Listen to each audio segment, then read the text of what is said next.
Gece biz 112'yi aradık. Bize İBB numarası yolladılar. Evet. Mesajla. Telefona. Biz kendi arabamızla gideceğiz.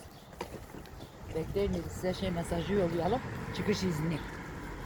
Mesajla gönderdiler bize. Gittik hastaneye gidince de 2 yerde durdurdu polisler. Mesajı okuyacak, gidecek. Mesaj Sağlık olmazsa, Bakanlığı çıkardı ya hocam hastaneye mesaj giderken. olmazsa asazı görseler de ceza yazarlar mı? Aha, yazar. Çünkü Hissetmiyorlar. ha, niye yazar? Diyecek ki devlet sana kuralı çıkarmış. Ha, bu numarayı alsaydın 112 arayarak al öyle çık. Ha, mesela şu an böyle geziyor, böyle yok. Arabayla hastaneye gider. Evet. O mecbur. O da yazar. Ya gene yazmazdılar azından. Mesela biz acil geldik, ne bileyim bilmiyorduk. Bilsek gene yazmazdılar da. Ama önlemimizi aldık yine. Biri yazmasa diğer belki merhametsiz olur. Plakaya yazardık onu şunu yazar.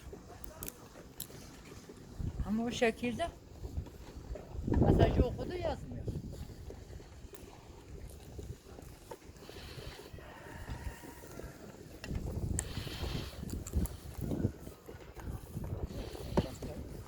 Video çekiyor. He? Video çekiyor.